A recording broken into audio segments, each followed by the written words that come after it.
반갑습니다. 태-AI 시대입니다. 여러분들 AI를 한 번도 안 써본 사람은 없을 거고 GPT 한 번쯤은 써보셨을 겁니다. 저희 어머니도 GPT는 쓰세요.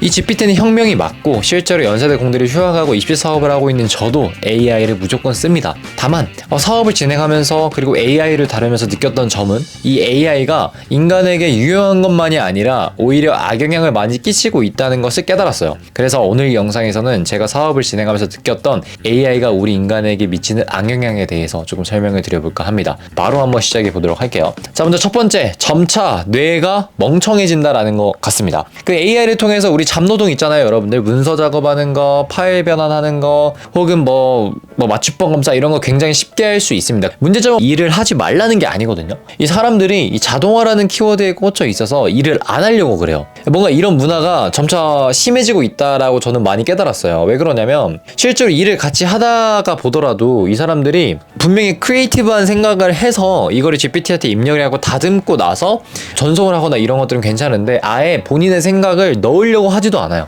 모든 걸 다 GPT가 해주겠지라고 생각을 하고, 물론 뭐 성능이 진짜로 인간을 당연히 요즘 넘어섰다고 합니다. 뭐 과학적인 분야나 아니면 수학적인 계산은 이미 넘어선 지도 오래고, 그 외에 글을 쓰는 것도 요즘 사람보다 훨씬 더 사람답게 쓴다고는 하는데 사실 생각을 안 하고 단순히 일을 좀 효율적으로만 처리를 하려고 하다 보니까 문제점이 뇌를 쓰지 않는다라는 겁니다. 실제로 이제 저 주변의 친구들, 대학생들도 보면은 머리를 안 써요. 무조건 다 그냥 GPT가 해주겠지라는 그 마인드가 있고, GPT한테 이게 해줘 마인드가 너무나도 좀 많아지고 있는 것 같다라는 생각이 사실은 듭니다. 그래서 이런 것들이 제가 생각을 했을 때는 굉장히 안 좋은 악영향을 미치는 것 같다라는 생각이 들고요. 그래서 저는 젊은 분들에게 이런 말도 많이 해주고 싶어요. 저도 이제 젊어서 저한테도 하는 말이긴 한데, 우리나라 사회가 좀 빠리빨리 문화가 있잖아요. 뭐든지 좀 빨리 해야 되고 성공도 빨리 해야 되고 돈도 빨리 벌어야 되고, 실제로 우리의 가치관이 좀 빠름의 민족이잖아요. 작년에 저랑 사업하던 그 여자인 친구도 저한테 늘 했던 말인데, 우리가 사업을 하기 위해서는 적당히 위임을 하거나 자동화하는 게 무조건 필요한다고 사실 책에서 많이 그러잖아요.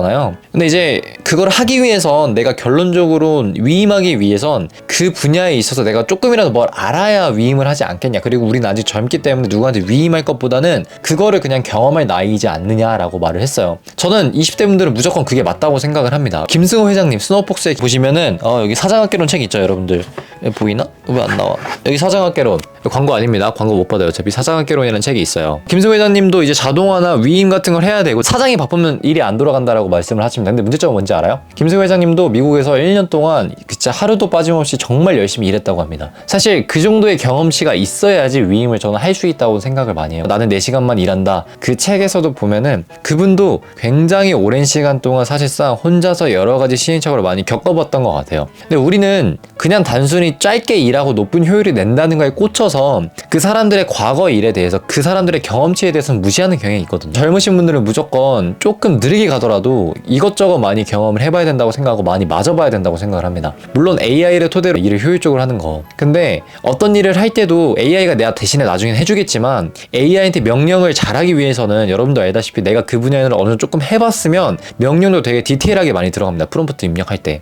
그럼 니는 AI를 안 쓰냐가 아니에요. 저 오늘 그 메이크 자동화 때문에 머리 아파가지고 지금 저 약간 초췌해 보이지 않나요? 오늘 진짜 도서관에서 한 6시간 동안 씨름한 것 같은데 진짜 개빡쳐가지고 그냥 적고 왔습니다, 지금. 저도 힘들어요. AI 공부하고는 있어요. AI 에이전트도 얘기가 나오잖아요. 에이전트에서도 잘 명령을 하기 위해서는 결론적으로 그 프로세스를 우리가 이해를 하고 있어야 된단 말이죠. 내가 어떻게 지시를 할 건지. 근데 그거는 분명히 경험치에서 온다라는 겁니다. 이제 앞으로 AI를 누가 더 잘 활용하느냐의 관점이 매우 중요하다고 말씀을 많이 하잖아요.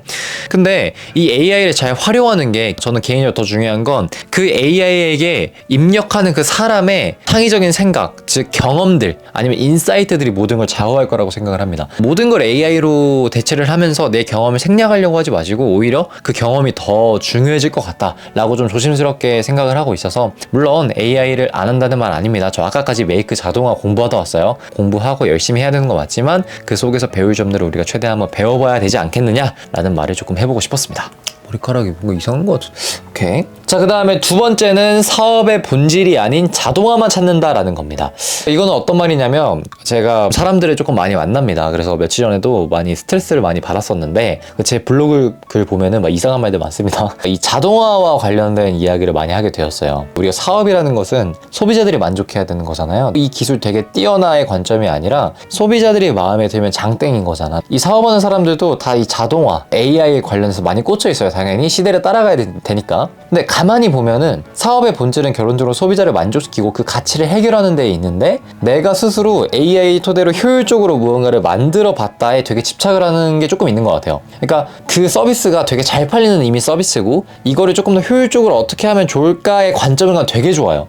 이미 잘 팔렸고 그럼 이거를 내가 조금 더 시간을 좀 줄여서 자동화를 만들고 나는 이 시간을 또 다른 데 투자해서 더 많은 수익을 얻어야겠다는 관점 너무나도 좋은데 그 반대로 나는 AI로 최대한 효율적으로 만들어 볼 거고 그 다음에 소비자의 반응을 보겠다도 좀 있는 것 같아요. 많아졌어요. 요즘 점차 AI 빠지다 보니까. 그래서 이 사업의 본질을 놓치는 사람들이 꽤 많아졌다라는 겁니다. 물론 AI가 전문적인 본인의 이 사업의 본질이면 당연히 그렇게 해야죠. AI 서비스를 하시는 분이면. 그죠? 근데 그게 아니라면은 좀 사업의 본질을 생각을 조금은 해줬으면 좋겠다라는 생각을 저는 좀 개인적으로 하고 있습니다. 네. 사실 이거 저한테 하는 말이에요. 어차피 많은 사람들이 보지 않기 때문에 저 혼자에게 하는 말입니다. 자, 그 다음에 세 번째는 일에 대한 노력이 부족하다입니다. 이거는 아까 첫 번째랑도 조금 비슷했던 것 같은데 저도 많은 사람들이랑 협업을 많이 하고 있습니다. 그래서 이 사람들이랑 이야기를 많이 하고 뭐 글을 작성을 한다거나 여러 가지 매뉴얼을 만들거나 할 때도 많이 느꼈던 건 요즘 다 GPT 쓰는구나. 오케이, 알겠어. 근데 문제점은 뭐냐면 GPT를 많이 쓰는 것도 알겠는데 일을 안 하려고 그래요. 그러니까 AI가 모든 걸 대체해주겠지라고 생각을 하고 있고 내가 이 프롬프트만 잘 입력을 하면은 AI가 정리를 잘 해주겠다라는 믿음이 있기 때문에 이 사람들이 나태해지고 있는 것 같아요. 이 효율이랑 나태는 정말 다른 거라고 저는 생각을 하거든요.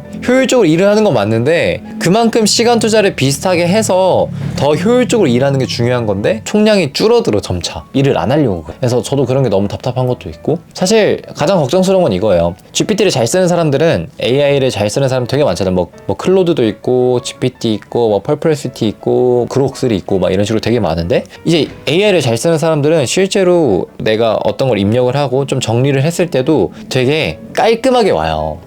보내줄 때 상대방한테. 근데 AI를 애매하게 사용하는 사람들이 저는 제일 힘든 것 같아. 읽어보면 누가 봐도 AI로 특히 GPT스러운 답변이 있잖아. 알잖아요, 여러분들. 그 답변 그대로 와요. 너무 티나. 그러면 어떤 느낌이 드냐, 이 사람이 GPT로 했다는 게 조금 느껴지기 때문에 대충 한단 말이야. 그러면 내가 그냥 GPT한테 프롬프트 입력해서 받은 그 GPT가 그냥 말해준 그대로를 저한테 받은 것 같아요. 되게 기분이 안 좋았어요. 네. 그래서 이런 관점에 있어서 GPT가 어느 정도는 좀 문제점이 있는 것 같아요. 근데 정리하자면 사람들이 많이 일을 안 하려고 한다. 오히려 효율적인 측면을 추구하는 건 맞는데 그냥 일을 안 하려고 그런다가 가장 큰 문제점인 것 같고, 두 번째로는 사업의 본질을 놓치는 경우가 있다. 특히 이제 비즈니스 하는 사람들은 뭔가 좀 빠르게 이제 세상에 반응을 해야 되니까, 저도 이제 뭐 AI 관련해가지고 빠르게 반응을 해야 되니까 막 이것저것 많이 찾아보고 했었는데 사업의 본질을 놓치려고 하는 경우가 있다. 물론 AI 테크 사업이라면 당연히 AI가 본질이겠지만 그게 아니면 AI는 서브고 사실 소비자의 만족이 먼저다라는 거. 그다음에 세 번째는 결론적으로는 상대방한테 무언가를 주거나 뭐 과제를 하거나 아니면 뭐 서로 뭐 파일을 주고받거나 할 때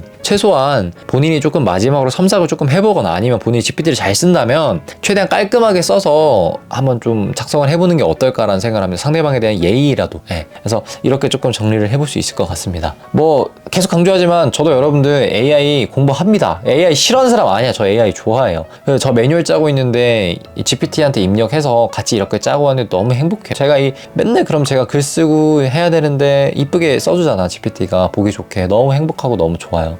그리고 메이크 자동화 아시죠, 여러분들? 지금 제가 하고 있는 거는 설문조사 같은 걸 받았을 때 이걸 제가 빠르게 확인하고 좀 뿌려줄 수 있는 역할들부터 시작을 해서 저도 노력을 많이 하고 있고, 제 몰골 보면은 오늘 6시간 동안 메이크랑 싸우고 와가지고, 그래가지고 이거 그 GPT한테 캡처해가지고 막 물어보는데 막 틀려. 그래가지고 갑자기 저보고 막 문자 같은 거 보내준대요, 저한테. 뭐 초대 링크나 그 지메일 같은 거 보내준대. 그 가만 보면 아직 그 GPT가 에이전트처럼 그렇게 못하는데 분명히 보내준대. 그래가지고 너 이거 못하잖아 하니까 어떻게 알았어요? 그랜트 하면서 키키키 막 웃는 거예요. 그래서 그때 개빡쳐가지고 노트북 접었잖아. 머릿속에 지식도 많이 넣어야 되고 경험도 많이 해봐야 되는 나이기 때문에 조금 시간이 걸리더라도 이것저것 많이 경험하려고 노력을 해봤으면 좋겠다 라고 정리를 조금 드리면 될 것 같습니다. 오늘 영상 이렇게 마무리하고요. 저는 다음에는 또 다른 영상으로 한번 찾아뵙도록 하겠습니다. 바이!